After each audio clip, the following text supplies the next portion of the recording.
KPBS On Demand is supported by UC San Diego's Art Power, presenting cellist Joshua Roman, performing from his album Immunity, alongside music by J.S. Bach and more, Sunday, June 22nd at UC San Diego's Epstein Family Amphitheater. Reserve your tickets at artpower.ucsd.edu.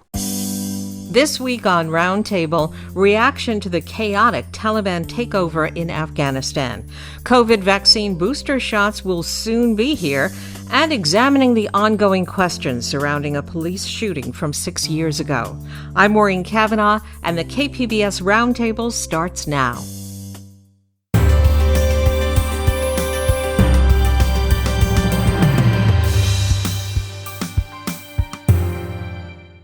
KPBS On Demand is supported by UC San Diego's Art Power, presenting cellist Joshua Roman, performing from his album Immunity, alongside music by J.S. Bach and more, Sunday, June 22nd at UC San Diego's Epstein Family Amphitheater. Reserve your tickets at artpower.ucsd.edu. Welcome to our discussion of the week's top stories. I'm Maureen Cavanaugh. Joining me on this remote edition of the KPBS Roundtable are KPBS military reporter Steve Walsh, San Diego Union Tribune biotech reporter Jonathan Wosen, and Voice of San Diego managing editor Sarah Libby. The speed and thoroughness of the Taliban takeover of Afghanistan has been shocking. Scenes of chaos have continued all week as desperate Americans, foreign aid workers, and Afghans themselves have scrambled to get out of the country.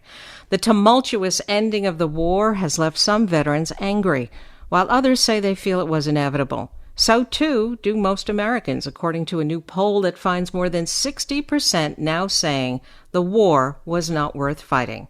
Yet, the legacy of the Afghan war and the sacrifices of Camp Pendleton's Marines is something that may last even longer than the war itself. Joining me is KPBS military reporter Steve Walsh. And Steve, welcome. Hi, Maureen.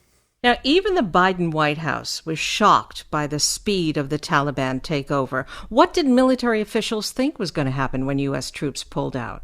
Well, Secretary of Defense Lloyd Austin and Chairman of the Joint Chiefs of Staff, General Mark Milley, spoke to reporters on Wednesday. Now, Milley insists that the military did not have advanced warning that the Afghan government would collapse so quickly.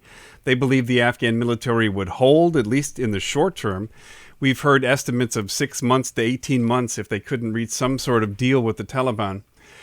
You know, they said the military did plan for every scenario, including this one, where they had to evacuate the embassy and get Americans out of Kabul very quickly. They're hoping to ramp things up and start flying out as many as 5,000 to 7,000 people a day once they really get up to speed. You know, there are questions this week over why the U.S. didn't keep Bagram Air Force Base, which was much larger and more fortified than the airport in Kabul and could handle more flights. And Milley and Austin both said that it would have required more troops and support from the Afghan government to keep Bagram open. So at the time, they just didn't think it was necessary. Steve, you've reported on how slow the U.S. has been in getting Afghan interpreters and others who helped the military out of Afghanistan before the withdrawal. Is this part of the reason for the chaos we've been seeing this week? These are people who are trying to make their way to the airport right now. In some cases, they're being turned away even when they have tickets and passports. Other people have still not seen their paperwork come through. The State Department is talking about expediting the visa process, but it still may be only a fraction of the people who qualify. We know that there are at least 20,000 people who applied for special immigration visas, not including their families. There are also other Americans on the ground, some of them Afghan immigrants who went home to see family before the Americans left, and now they're trying to get out themselves. There are reports that the Pentagon wanted the State Department to have a smaller footprint so they could it would be easier to get people out in a hurry. The State Department hesitated. They didn't want to appear to abandon the Afghan government. And President Biden is now saying that U.S. troops can stay in Afghanistan past August 31st in order to get all Americans out of the country. Will that also help the Afghans who helped us? Yeah, I mean, potentially it certainly could. They are also ramping up flights, and there are indications that they won't extend that deadline if they're able to get all of the U.S. citizens out before the deadline. Also, right now, the Taliban has not been firing on the U.S., but that could change, in that area around the airport. and that would create a great deal of tension, so things could degrade in a real hurry. The U.S. is restoring commercial and private service at the Hamid Karzai International Airport in Kabul. That will give more people more options, but only if they can get through the Taliban and to the airport. We're also seeing a video of shots being fired around the city. All told, there are some 6,000 American troops either in Afghanistan or with authorization to go into Kabul, which includes 2,000 Marines. 1,000 are part of a task force that is based at Camp Pendleton. There are still going to be all of these problems getting to the airport. The Pentagon has said they don't have any plans to clear a pathway or to go and get Americans or refugees, where they're staying inside the city, forcing people to make the decision on their own whether or not it's safe to move. The results of that Associated Press poll I mentioned, that 6 out of 10 Americans say the war was not worth fighting.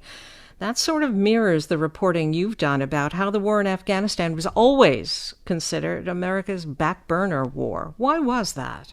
We're going to be asking that question for a long time. Was it worth it? We're seeing comparisons to Vietnam, and there are some parallels. On the other hand, Vietnam didn't attack the U.S., but Al-Qaeda did attack the U.S. from bases in Afghanistan. Some vets will point out that the lack of terror attacks from Al-Qaeda was a success story and worry about what will happen if the Taliban actually do take over. Other vets will point out that the work the U.S. was able to do while the military was still there, roads and schools and liberation of Afghan women especially. But, I do in the short run expect some very dark times. But the facts are really pretty damning, though. I mean, we spent $83 billion to train an army that didn't hold up. I don't think it was a lack of courage, but clearly we did not get what we were paying for with more than $1 trillion and thousands of American lives. I've talked to veterans of the war in Afghanistan who are saying, they need to reach out to Vietnam veterans. They now see a real kinship there. The VA's even sent out notices telling people that they're not alone, and for those vets who feel isolated and despondent about what they're seeing right now. Ironically, these terrible pictures coming out of Kabul may be what people really remember about this conflict, which dates back 2 decades. And then there are the families of those who lost their lives in Afghanistan. How are they making sense of this in the face of such a terrible loss? Well, it's difficult for them. The war will never really be over for them. There's always going to be a part of them that is suffering from a certain amount of grief and loss. And all they can do really is, at this point, is maybe turn off the television and not watch. The U.S. Marine Corps is made up largely of young men and women, some of whom were not even born when the war in Afghanistan started. So what kind of legacy would you say the war in Afghanistan has left at Camp Pendleton? Well, if you drive up the coast along the 5, you'll see the desert towns that were created to simulate Iraq and Afghanistan. Most of the people who served in Afghanistan have either left the service long ago or they're in the back half of 20-year careers. They're part of the institutional memory that clears out very quickly in the Marine Corps. But before the war ended, the Marines were already transitioning back to working more closely with the U.S. Navy and amphibious combat. The Pentagon has tried to pivot it to what they're calling great power competition, which is threats like China and Russia, not the Taliban. It means more sophisticated training exercises involving cyber. It's an adjustment for a service that prides itself on its combat capabilities. So Camp Pendleton had the Dark Horse Battalion, which was the unit that had the most casualties of any Marine unit during the 20 years of the war in Afghanistan, with 25 people killed, 34 people lost limbs. Soon, all that will be left of Afghanistan at Camp Pendleton will be memorials for units like the Dark Horse Battalion. I've been speaking with KPBS military reporter Steve Walsh. Steve, thank you. Thanks, Maureen. The details haven't been worked out yet, but this week we learned we're probably going to have to roll up our sleeves for another COVID shot. The Biden administration says it's rolling out a program starting next month for booster shots for people who've already received 2 doses of the Pfizer or Moderna vaccines. Guidance on a booster for the Johnson & Johnson shot is said to be in the works. The Delta variant is the catalyst for the booster rollout and for the announcement this week from state health officials that indoor events of 1,000 or more will require vaccination proof or a current COVID test. The backdrop to these extra measures in the battle against COVID is the fact that a significant portion of the U.S. population is still not fully vaccinated, to say nothing of the tens of millions of people worldwide who don't have ready access to the vaccines. Joining me is San Diego Union Tribune biotech reporter Jonathan Wosen. And Jonathan, welcome. Thank you for having me. Federal health officials had been saying most people wouldn't need a booster shot this soon. What are they seeing in the Delta surge that's prompted this change? Basically, the CDC director reviewed some of the evidence on Wednesday, essentially saying that they're seeing signs from a study out of New York State, as well as a study out of the Mayo Clinic, suggesting that vaccine effectiveness against the Delta variant and against COVID in general has decreased a bit since the start of the pandemic. So the exact numbers actually vary a little bit depending on the study population and how it was designed, but we're talking about potential differences of, vaccine effectiveness of 92 or in the 90s to 80% against infection and symptomatic disease, and other reports that vary a bit in terms of the Pfizer vaccine being maybe 76% effective against the UK variant, as opposed to 42% effective against the Delta variant, which now accounts for basically close to all new cases in the US. Similar trend for the Moderna vaccine as well. And the CDC is beginning to see some signs in nursing homes, which you'll remember are some of the spaces where people are most vulnerable, in the older population that tends to be to have pre-existing conditions and be a little less healthy. They're beginning to see signs of decreased vaccine effectiveness there as well. So the vaccines still work very well in terms of keeping you out of the hospital, keeping you from ending up on a ventilator or dying of COVID-19. But they are seeing a number of studies come out now, both in the US and actually in Israel as well. But they began their vaccine rollout before us and have been sharing a lot of data publicly to suggest the vaccine efficacy is dropping enough where they feel like a booster shot is going to bring those immune levels back to a point that'll be more protective against this highly transmissible Delta variant. What do we know about how the booster shots will be made available? Honestly, at this stage, we don't have a lot of specifics. So I reached out to the county on Wednesday to ask about their plan. They basically said they are still making one in terms of how they will notify people that they can get a booster shot, where those shots will be administered, how they will verify that the people coming in for boosters are eligible to do so.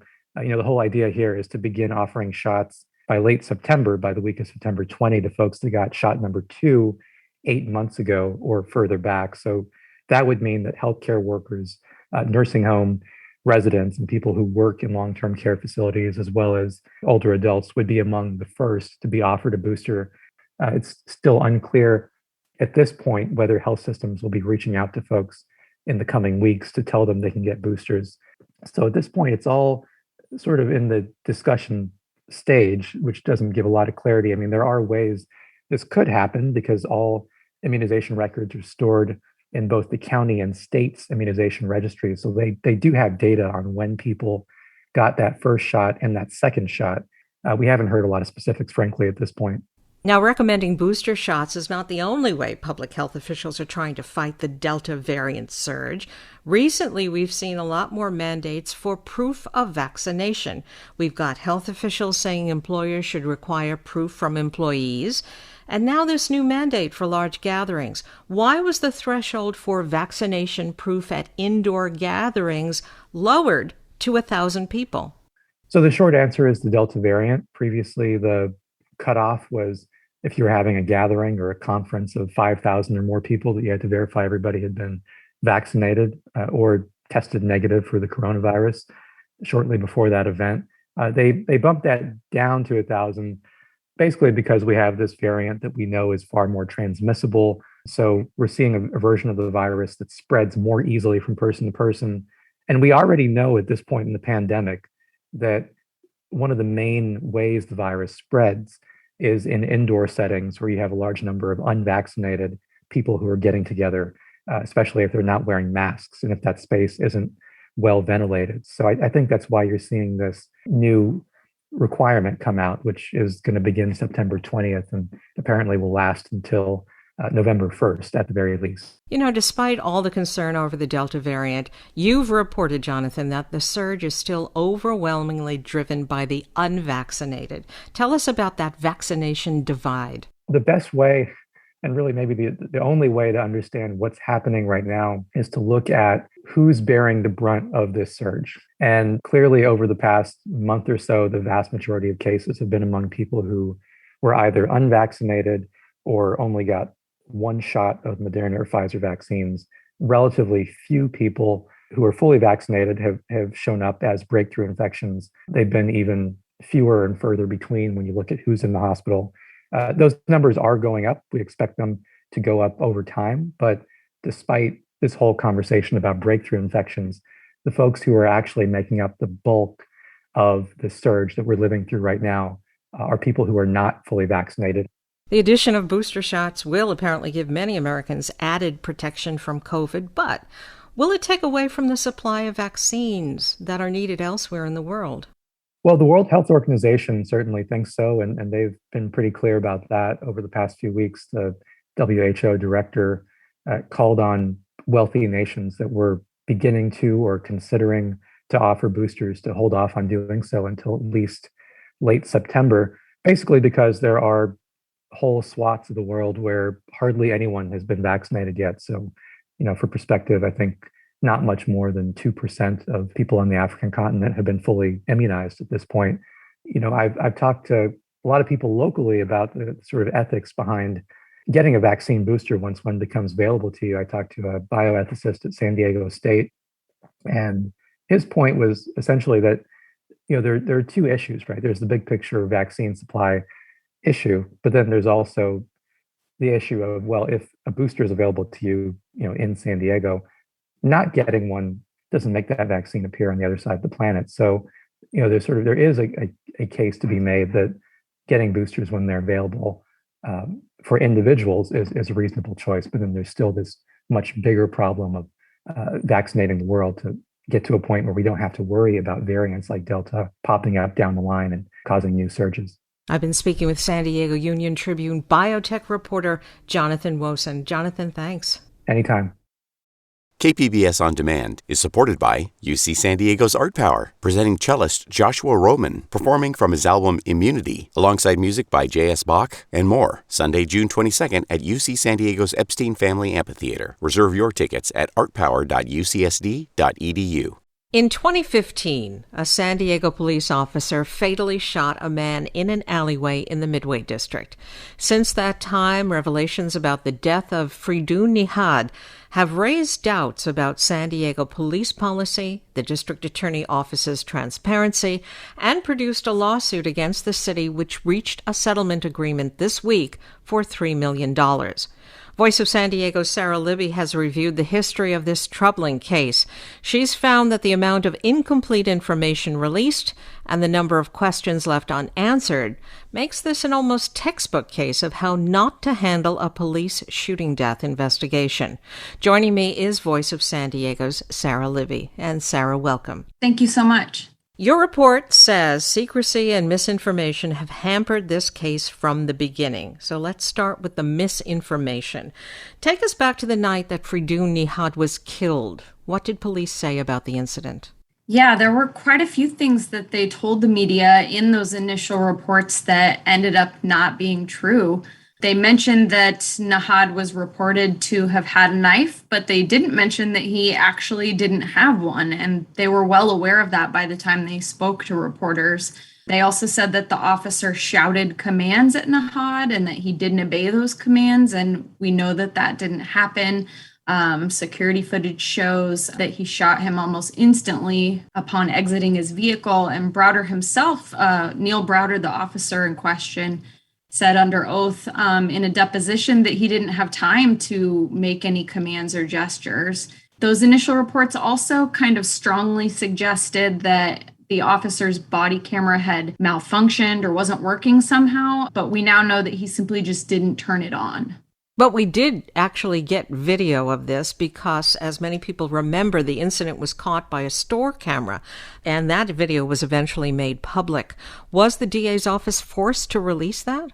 Yeah, so Voice of San Diego and KPBS were both part of the effort to successfully challenge. It was kept under seal in court, and eventually that was overturned. And so when it was initially made public because of that court order, it was heavily edited and it was overlaid with other information like police dispatch audio and some text on the screen. And it was all kind of packaged to really drive home the DA's contention that the officer had felt threatened and that he was therefore justified in shooting Nahad. Let's talk more about the DA's contention. Former San Diego County District Attorney Bonnie Dumanis made some comments during the presentation of that video that did not reflect the truth of what happened. Can you give us an example? Yeah, I just have to say this press conference was one of the most bizarre things I've witnessed from a public official, to be honest with you, in my career covering these issues. So there were two really remarkable pieces of sort of misinformation that she projected during that press conference. First, she played a YouTube video that was completely unrelated to the case, and it was a video of a person wielding a butterfly knife. It's a type of knife, and they're kind of handling the knife in a really threatening way. Again, Nahad didn't have a butterfly knife. He didn't have any sort of knife, and he was holding a pen that he wasn't raising or threatening the officer with at all. And then Bonnie Dumanis also said during the press conference that the ordeal offered a lesson for the public, and that lesson was if an officer yells at you to drop the knife, you should drop the knife. And again, that's just false on two counts. The officer didn't shout any commands, and Nahad wasn't holding a knife. And in fact, the video shows that Officer Browder actually fired his weapon within seconds of his having reached the incident. Isn't that right? Yeah, and he, this happened late at night, and he also didn't illuminate the lights on his police vehicle. We know that he didn't identify himself as a police officer, and so not only did he not have a knife and didn't appear to be threatening or advancing toward the officer, we just don't know if he even knew that he was dealing with a police officer. Now, the DA's office decided that the officer had done nothing wrong, but other investigations didn't even get a chance to see the evidence. Tell us about that.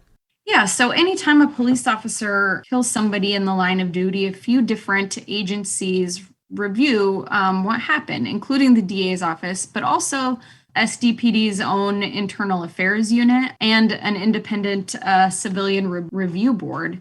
And so both of those latter two groups were denied access to certain information. Internal Affairs, for example, wasn't allowed to interview the officer himself and get an account from him directly what happened. And the review board was denied access to a lot of different documents, things like audio tapes of witness interviews, an outside report that was commissioned by the DA's office, and kind of very confoundingly that security footage that was played for the media to great fanfare, even that was kept out of their hands. They weren't allowed to view that footage. It took a new state law to get that information released, didn't it? Yeah, so the Civilian Review Board report that detailed just how much information was kept from them and from the police investigators and another of other documents, those were only released long after this new law SB 1421 went into effect, and it requires police officers or police departments to disclose a lot more documents related to officer-involved killings than they were required to before. Is much about what we know really happened based on that information? So it's based both on that information as well as this lawsuit itself. So, once something is in the court system, those documents and any interviews or depositions that happen as a result of those proceedings are public. And so much of what we know happened came as a result of that state law and from the media's efforts to intervene in the case and unseal documents and from the lawsuit itself. So now that a settlement has been reached, the lawsuit ends, and there was some anticipation that had it moved forward, the court would be asked to examine San Diego police shooting review policies. Is that what was expected? One really interesting thing about this case is that it didn't just target the officer who shot Nahad, but it really was set to put the whole culture of SDPD on trial. The family alleged, not that it was just the work of this one officer, but the department had created a culture that allowed unnecessary shootings to take place, and that it didn't allow for proper accountability following each shooting. And so I think the trial really would have interrogated those bigger questions that are of immense public interest, and now that won't happen. Well, after reporting on this years-long effort to get the truth out about the shooting of Firdou Nahad, did you get the sense that a new DA, which we have, a new police chief, which we have, that police policy has changed and that this couldn't happen again? So there have definitely been a lot of local and state policy changes that have forced leaders' hands in many ways. But the police chief, he was actually the person who made many of those initial false statements to the press about the officer shouting commands. The body-worn camera footage released as part of shootings that take place more recently is still really highly edited and curated in a way to give deference to police officers. So I guess in that way, it doesn't feel like all that much has changed. I've been speaking to Voice of San Diego's Sarah Libby. Sarah, thank you. Thanks so much. That wraps up this week's edition of the KPBS Roundtable. I'd like to thank my guests, Steve Walsh from KPBS News, San Diego Union Tribune's biotech reporter Jonathan Wosen, and Voice of San Diego managing editor Sarah Libby. If you missed any part of our show, you can listen anytime on the KPBS Roundtable podcast. I'm Maureen Cavanaugh. Thanks for listening, and join us next week on the Roundtable.